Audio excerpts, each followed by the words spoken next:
Tujuh kaki dia. Oke, 7 kaki Dian. Apa ya? Apa lagi? 7. Ada 7 jemaat, 7 cawan, 7 cawan murka, ya. 7 malapetaka. Oke, 7 malapetaka. Apa lagi? 7. 7. Ada banyak ini 7. Asal bukan bintang 7.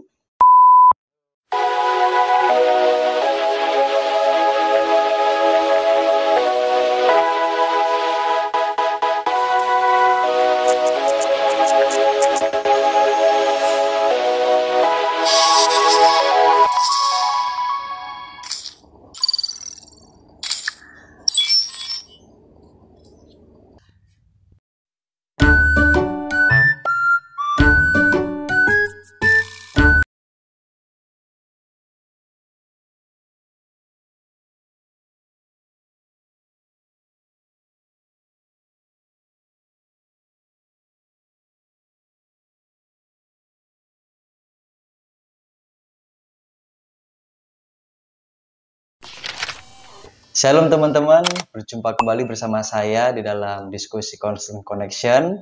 Dan pada saat ini kembali lagi kita akan berdiskusi ditemani oleh dua teman kita, yaitu Nathan dan Samuel. Halo. Bagaimana kalian kabarnya? Ya kalau apa sih lumayan enak lah. Lebih cuacanya sekarang tuh nggak kayak biasanya panas banget.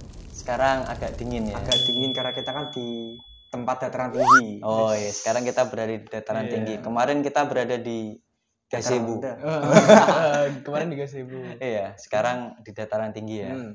Gimana Nathan kabarnya? Gimana? Kayaknya kita pindah lokasi, pindah cara duduk juga sepertinya. Iya. Sekarang kita lesehan dulu. Iya. Ini bukan karena low budget ya. Iya. Kalau budget ya mungkin lah, liatin belakang ada 3 monitor. Sombong amat. Ada 3 monitor ya. Oke, teman-teman, pada saat ini kita akan berdiskusi pelajaran kita, pelajaran di Sabat yang ke-11. Karena kemarin 10, sekarang 11, di mana pelajaran kita ini menarik. Ya. Berbicara mengenai seorang hamba Tuhan atau murid Tuhan yang dikasih oleh Tuhan. Kira-kira siapa murid yang dikasih? Wah, siapa ini? Yang di Pulau Patmos. Iya. Yang digoreng tapi nggak garing. Oh, yang digoreng tapi ya, yang digoreng tapi tetap selamat. Ya. Siapa kira-kira? Yohanes. Ya, Yohanes ya, Yohanes kekasih ya. Dia ini adalah salah satu murid Tuhan yang dimana dia bisa lepas dari itu tadi karena dia digoreng. Itu karena salah satunya apa? Supaya pengikut Kristus itu tidak semakin meluas, sehingga dia harus ditangkap, dipenjara. Setelah dipenjara dia digoreng, tetapi tetap selamat ya. Akhirnya dibuang di suatu pulau yang terpencil ya, yaitu Pulau Patmos. Dan di Pulau Patmos itu dia mendapatkan satu berkat dari Tuhan. Dapat ilham. Iya, dapat ilham, dapat rahmat dari Tuhan, di mana akhirnya menjadi seorang pewarta Injil ya, menuliskan setiap ilham yang dapatkan di dalam kehidupannya.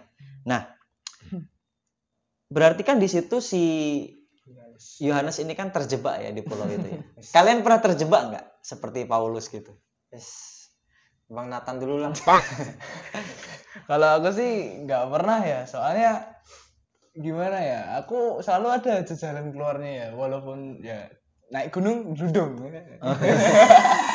Tapi artinya nggak ada pernah ini ya, nggak pernah terjebak ya? Nggak pernah. Oh, nggak pernah terjebak. Oke. Sebentar. Katanya Bang Nathan naik gunung, nggak diceritain apa yang kejadiannya dia itu sebelum naik gunung ya?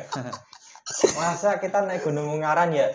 Kita dari Semarang lewat, kita harusnya lewat Bandungan, Mawar Camp, dia malah belabas sampai Bawen. Nggak tahu itu kayaknya mau ke atas mana itu. Alamak. Ya, itu mungkin bukan terjebak, tapi tersesat. Bukan terjebak ya. Kalau terjebak itu berarti dia di suatu situasi di mana maju tidak bisa, mundur tidak bisa. Maju kena, mundur kena. Iya. maju kena, mundur kena. Kalau itu aku pernah berada itu. Nah. Waktu itu di rumah itu kan waktu masih umur paling 5 sampai 10 lah. Waktu belum sampai paham semuanya. Itu di rumah itu pada pergi. Dikirain aku itu di luar juga kan. Aku padahal di belakang rumah sendiri gitu, mainan pasir gitulah kayak anak kecil gitu. Nah, tiba-tiba itu ditinggal pergi semua sama orang tua. Dikunci lah rumah itu. Aku bingung nggak bisa keluar, kaca pun nggak bisa dibuka, jendela nggak bisa dibuka, bingung. Untungnya di rumah itu masih ada makanan. Aku jadi kayak survival gitu. Aku bingung kalau nggak ada makanan, kayak aku udah pingsan itu, kelaparan. Aduh. Meskipun terjebak tapi untungnya masih ada makanan. Iya, ya. Betul. Iya, terkadang terjebak itu nggak enak rasanya. Nggak enak. Kenapa? Itu tadi karena tidak bisa kemana-mana. Sama seperti Yohanes ini juga dia tidak bisa kemana-mana karena di Pulau Patmos itu kalau di Indonesia itu seperti Nusa Kambangan. Iya. Jadi suatu tempat di mana dia nggak bisa kemana-mana kan. Pulau Selatan. Iya. Nah itulah yang terjadi. Kenapa bisa seperti itu? Karena Yohanes ya, bukan Paulus ya, karena sepanjang pelajaran kita itu berbicara mengenai Paulus terus. Sekarang Yohanes. Nah, Yohanes ini akhirnya kenapa harus ditangkap? Karena yaitu supaya Injil itu tidak tersebar. Hanya itu intinya, kepengennya seperti itu. Tetapi pelajaran kita katakan di sini mereka yang berusaha untuk mereka menyatakan bahwa usaha mereka terhadap orang Kristen tidak ada manfaatnya.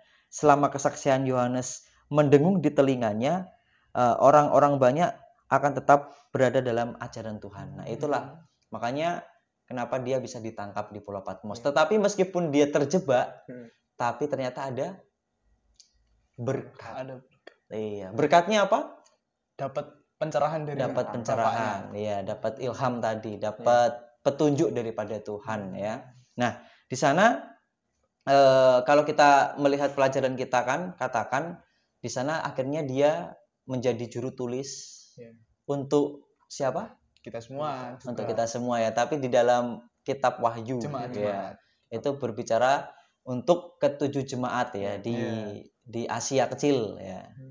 Nah, itu 7 jemaat di mana jemaat-jemaat itu adalah jemaat yang pada saat itu memang ada di sana.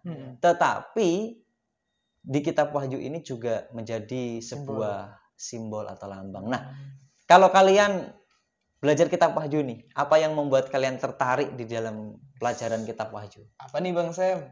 Kalau aku sih paling juga simbol-simbol itu yang di kitab Wahyu itu kayaknya keren-keren gitu loh. Jadi simbol itu menarik ya? Iya. Contohnya aja kepala kayak pemimpin gitu-gitu. Kepala? Iya. Tanduk? Ya, tanduk bagiannya dari kepala gitu-gitu itu. Iya. Kalau Nathan, kenapa suka kitab Wahyu? Ya sama sih, selain simbolisme juga di kitab Wahyu ini matematikanya juga ada banyak. Ada 1260 hari. Nah, itu ya sudah sampai situ ya. Pelajarannya kelas 1 dewasa dia ini aku. Iya, jadi di kitab Wahyu memang menarik. Kenapa? Karena bukan satu-satunya. Ya, satu-satunya mungkin di kitab Perjanjian Baru yang berbicara mengenai suasana surga hanya di kitab Wahyu. Iya. 2 pasal terakhir di kitab Wahyu berbicara mengenai surga. Surga yang baru. Iya, Yerusalem yang baru. Kalau di Kejadian itu kan 2 pasal pertama ya, itu kan berbicara mengenai penciptaan dan juga keadaan mula-mula sebelum dosa. Dan ditutup dengan kitab Wahyu 2 pasal terakhir yang berbicara mengenai suasana yang tidak ada dosanya. Nah, itu dia, menarik juga. Dan di kitab Wahyu ini berbicara mengenai bagaimana Tuhan itu mau menolong kita, menjangkau kita. Dan banyak sekali tadi dibilang simbol. Terkadang simbol itu menyenangkan, tetapi terkadang simbol itu membingungkan. Begitu. Ada orang yang tidak paham mengenai simbol, akhirnya mereka jadi bingung. Tetapi ada orang yang suka sekali dengan simbol-simbol, akhirnya mereka benar-benar belajar begitu. Saya itu kalau mengingat sesuatu, itu saya buat ingatan itu dengan sebuah simbol-simbol. Begitu cara saya mengingat. Kalau disuruh mengingat langsung begitu enggak bisa saya. Oh. Tetapi harus saya rubah menjadi sebuah apa ya, seperti simbol dulu Iya, dan itu lebih gampang. ditandain. Iya, seperti itu. Nah, mungkin maksud Tuhan juga sama. Iya. Kenapa dibuat simbol di dalam Alkitab itu atau di dalam kitab Wahyu supaya kita ini lebih mengerti keadaannya. Iya, begitu. Dan pelajaran di sini juga mengatakan bahwa ternyata dalam kitab Wahyu itu ada juga siapa? Yesus. Iya, Yesus. Anak domba. Iya, Yesus anak domba. Yesus itu adalah Yang yang lanjut awal umur. dan yang akhir. Apa disebut kalau di dalam apa namanya? Ibrani? Apa? Awal dan akhir. Oh, Alpha Omega. Alpha dan Iya. Omega. Alfa dan Omega. Aku Jadi adalah Alfa Omega, firman Tuhan Allah yang ada dan yang sudah ada dan yang akan datang. Iya. Yang Buku dong. kuasa. Buku dong. bukan buku Alfa Omega. Bukan. Kalau di dalam bahasa Ibrani teman-teman, itu kan ada abjad. Iya. Iya, kalau di abjad kita umum ini kan dari huruf A sampai Z. Nah, kalau itu adalah huruf alfa sampai omega. Bukan Ibrani, itu Yunani. Yunani kalau Ibrani itu alep ya. Alep sampai tau gitu. Kalau ini Yunani dari huruf apa tadi? Alfa sampai omega. Begitu. Jadi pelajarannya menarik karena Yohanes ini menuliskan sebuah simbol kepada jemaat-jemaat di sana, dan di mana kalau kita baca simbol-simbol itu mau ada apa namanya, ada sebuah bukan pelayanan, petunjuk ya, petunjuk dari setiap jemaat itu. Mereka itu dikasih tahu mereka itu sifatnya bagaimana, kemudian hal-hal apa, tantangan-tantangan apa yang mereka akan hadapi, dan sampai akhirnya apa, upah yang mereka dapatkan apa. Itu di setiap jemaat ya, 7 jemaat itu ada banyak yang setiap era selalu ada. Jadi itu sebetulnya memang jemaat yang pada saat itu terdiri di dalam apa namanya, Alkitab di dalam Asia tadi, tetapi itu juga berbicara mengenai zaman di mana kekristenan itu berkembang. Begitu. Sampai saat ini ya, kita percaya bahwa kita ini berada di zaman jemaat apa? Yang terakhir. Terakhir 7. Iya, yang ketujuh. Jemaat apa yang ketujuh? Terakhir Apa ya? Yang tidak panas, tidak dingin, som-som kuku. Laodikia ya? Laodikia ya. Iya.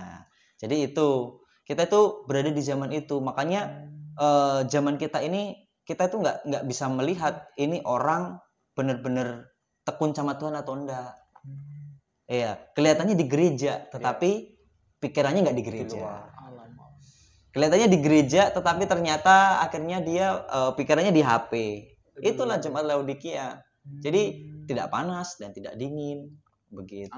Anget-anget. Nah, itu kan tidak bagus kan. Tetapi firman Tuhan katakan bila mana kita bisa mencapai tantangan ini, melewati tantangan ini, maka upahnya akan kita dapatkan. Itu dia. Selain 7 jemaat, kira-kira yang 7 yang lain apa kira-kira di dalam kitab Wahyu itu? 7 kaki Dian. Oke, 7 kaki Dian. Apa ya? Apa lagi? 7. Ada 7 jemaat, 7 cawan. 7 cawan murka, ya. 7 malapetaka. Oke, 7 malapetaka. Apa lagi? 7. Ada banyak ini 7. Asal bukan bintang 7. Apa lagi? Apa, Sam? Apa ya? 7 meterai. 7 meterai. 7 sangkakala. 7 sangkakala. Jadi di dalam kitab Wahyu ini banyak sekali apa namanya simbol-simbol ya seperti itu ya. Dan yang pasti kalau kita belajar di dalam kitab Wahyu ini, yang pertama yang perlu kita pikirkan adalah bukan sulitnya. Tapi di sana ternyata ada keselamatannya, yaitu Tuhan sendiri. Dan Yohanes pun dikasih penglihatan bahwa di situ tuh Yesus Tuhan kita ini berjuang supaya kita selamat. Jadi kalau di sini pelajarannya buat kita apa? Kelihatannya Yohanes itu kan terjebak tuh, tapi ternyata enggak. Dia ternyata jadi mendapatkan berkat Tuhan. Nah, pelajaran buat kita apa? Kalau kita merasa pada saat ini kita berada di posisi yang sulit, kelihatannya terjebak, ingat Tuhan itu masih menyertai kita seperti Yohanes.